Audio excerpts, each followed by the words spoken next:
আসসালামু আলাইকুম। আবারও হাজির হয়েছি ইংলিশ গ্রামার নিয়ে। ইংলিশ গ্রামারের আজকের ক্লাস হলো ভার্ব এবং অবজেক্ট। গত ক্লাসে আমরা শিখি সাবজেক্ট এবং প্রেডিকেট। আজকে আমরা শিখব ভার্ব এবং অবজেক্ট। ভার্ব কি এবং অবজেক্ট কি, এই বিষয় দুটো আমরা ভালো করে জানব। কারণ একটা সেন্টেন্স গঠন করতে হলে সাবজেক্ট, ভার্ব এবং অবজেক্ট এই বিষয়টা আমাদেরকে ভালো করে ধারণা নিতে হবে। তার আগে আমরা এই বিষয়গুলো জেনে নিই। ভার্ব অর্থ ক্রিয়া বা কাজ। এক কথায় ভার্ব ইংরেজি শব্দ, যার বাংলা ক্রিয়া বা কাজ। তাহলে ভার্ব কাকে বলে? অর্থাৎ যে ওয়ার্ড দ্বারা কোনো কাজ করা বোঝায় তাকে ভার্ব বলে। যে ওয়ার্ড দ্বারা কোনো কাজ করা বোঝায় তাকে ভার্ব বলে। যেমন এক্সাম্পলের মধ্যে আমরা একটু জেনে নেই। আই গো টু স্কুল, আমি স্কুলে যাই। এই বাক্যে এই যাওয়াটা হলো ভার্ব, এই যে যাই। আর এখানে হলো ইংলিশের মধ্যে হলো গো, এই গোটা হলো ভার্ব। রহিম ইটস রাইস, রহিম ভাত খায়। এই যে ইটস কথাটা বলা হয়েছে, এটা হলো ভার্ব। এই যে এখানে খাওয়া হয়েছে ভার্ব, বাংলার মধ্যে খাওয়া হয়েছে ভার্ব, ইংলিশের মধ্যে ইট হয়েছে ভার্ব। রহিম ইটস রাইস, রহিম ভাত খায়। তাহলে এক কথায় ভার্ব দ্বারা কি বোঝা? ভার্ব হলো যে ওর দ্বারা কোনো কাজ করে, খাওয়া, যাওয়া, দেখা, পড়া, লেখা, এগুলো হলো ভার্ব। আমরা বিষয়টা জানলাম। এখন আমরা অবজেক্ট। অবজেক্ট কাকে বলে? অবজেক্ট শব্দের অর্থ হলো কর্ম বা কাজ। কর্ম, কর্ম। ভার্বকে কি বা কাকে দ্বারা প্রশ্ন করে যে উত্তর পাওয়া যায় সেই ওয়ার্ডটি অবজেক্ট। ভার্বকে প্রশ্ন করলাম, যে ভার্বকে কি বা কাকে দ্বারা প্রশ্ন করে যে উত্তর পাওয়া যায় সেই ওয়ার্ডটি অবজেক্ট। তো এখানে একটু বুঝে নিই, যে রহিম ভাত খায়। জিজ্ঞাসা করলাম ভার্বরে, এটা কি খাই রে? উত্তর হলো রাইস, মানে ভাত খাই। এখানে ভাত খাইছে। প্রশ্ন উত্তরে আমাদের উত্তরটা কি আসে? ভাত খাই। ভাতটা হলো অবজেক্ট। আচ্ছা, এখন অবজেক্টের এক্সাম্পল আকারে আমরা যদি জানি, হি গেভ মি এ বুক, সে আমাকে একটি বই দিয়েছিল।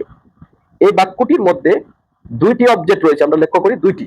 এই মি কে বলা হয় ব্যক্তিবাচক অবজেক্ট, আর এ বুক হলো বস্তুবাচক অবজেক্ট। ভালো করে দেখি, মি হলো ব্যক্তিবাচক, ইংরেজিতে বলা হয় ইনডিরেক্ট অবজেক্ট, আর এ বুক হলো ডিরেক্ট অবজেক্ট, যাকে বিষয় বা বস্তুবাচক অবজেক্ট বলে। তবে নিচে একটু ধারণা নেই। কাইন্ডস অফ অবজেক্ট, অবজেক্ট দুই প্রকার। এক নাম্বার ইনডিরেক্ট অবজেক্ট, যা দ্বারা ব্যক্তি বুঝায়, তাহলে ইনডিরেক্ট অবজেক্ট। আর ডিরেক্ট অবজেক্ট হলো যা দ্বারা বস্তু বোঝায়। ওই যে উপরে বাক্যে এই মি হলো ইনডিরেক্ট অবজেক্ট, ইনডিরেক্ট মিটা হলো ইনডিরেক্ট অবজেক্ট, আর এ বুক হলো ডিরেক্ট অবজেক্ট, মানে বিষয়বস্তু, এটা বস্তু, এই জন্য হলো ডিরেক্ট অবজেক্ট। আমরা জানলাম।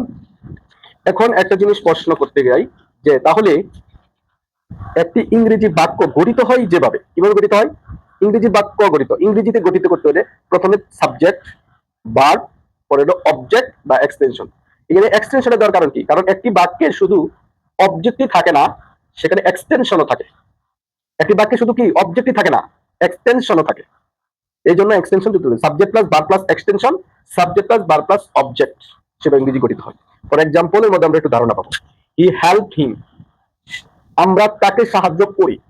আমরা, যখন আমি বাংলাতে কথা বলছি, আমরা এটা সাবজেক্ট, তাকে এটা অবজেক্ট, সাহায্য করি এটা হলো verb. Verb of help, help মানে সাহায্য করা।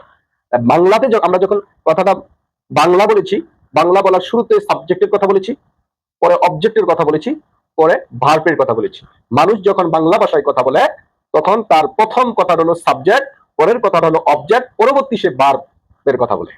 তবে ইংরেজির বিষয়টা আরেকটা বিষয় দেখুন, দে, এই যে এখানে কিন্তু অবজেক্ট উল্লেখ করা আছে, me, him, sorry. They play in the field, এই বাক্যের মধ্যে ইন দ্য ফিল্ড এটা এক্সটেনশন, তারা মাঠে খেলে, এটা এক্সটেনশন। এই জন্য আমরা বলেছি অবজেক্ট এবং এক্সটেনশন বাক্য গঠিত হয়, সাবজেক্ট প্লাস ভার্ব, তারপরে অবজেক্ট নতবা এক্সটেনশন। আচ্ছা, এখন একটু টিপসে যাই। বাংলা থেকে ইংরেজি করার টাকছা। বাংলা থেকে যখন ইংরেজি করব, প্রথমে দিব সাবজেক্ট, পরে দিব ভার্ব, পরে দিব অবজেক্ট। যেমন আমি ভাত খাই, আগে আমি, আই, পরে খাওয়ার ইংরেজি কি? ইট, তারপরে হলো ভাতের ইংরেজি রাইস। আমি ভাত খাই, তাহলে ইংরেজিতে বলে আমি খাই ভাত, বাংলায় বলা হয় আমি ভাত খাই। ইংরেজিতে হলো আমি খাই ভাত, কথাটা একটু খেয়াল করেন। আমি খাই ভাত, বাংলায় বলা হয় আমি ভাত খাই। আমি ভাত খাই অবজেক্ট আগে, আর ইংরেজির সময় সাবজেক্ট আগে, মানে ভার্ব আগে, সরি ভার্ব আগে। ইংরেজি থেকে বাংলা করার স্ট্রাকচারটা কি? ইংরেজি থেকে যখন আমরা ইংরেজি একটা সেন্টেন্সের বাংলা বলবো, তখন আমাদের প্রথম কাজ হলো সাবজেক্টের কথা বলবো, পরে আমরা অবজেক্টের কথা বলবো, পরে আমরা ভার্বের কথা বলবো। তাহলে কি ইংরেজি থেকে যখন আমরা বাংলা কথা বলবো তখন কি করতে হবে, আগে সাবজেক্ট, পরে অবজেক্ট, পরে ভার্ব। যেমন আমি ভাত খাই, আমি ভাত খাই, এটা না, এটা হবে আমি ভাত খাই, এটা হলো অবজেক্ট। এই যে আমি, এটা হলো সাবজেক্ট, এই যে রাইস, এটা হলো অবজেক্ট, আর এটা হলো ভার্ব। তাহলে বোঝা গেল যখন আমরা ইংরেজির কোন সেন্টেন্স থেকে বাংলা তৈরি করব, আগে সাবজেক্টের কথা বলবো, পরে অবজেক্টের কথা বলবো, পরে ভার্বের কথা বলবো, তাইলেই আমাদের ইংরেজির বাংলার আসল অর্থটা চলে আসবে। তাহলে দুইটা জিনিস জানলাম, ইংলিশ এবং বাংলা, সাবজেক্ট এবং অবজেক্ট নিয়ে আর কোনো ঝামেলা থাকবে না বলে আমি আশা করি। সাবজেক্ট, অবজেক্ট এবং ভার্ব, এই তিনটা নিয়ে আর কোনো ঝামেলা থাকবে না বলে আমি আশা করি। আসসালামু আলাইকুম।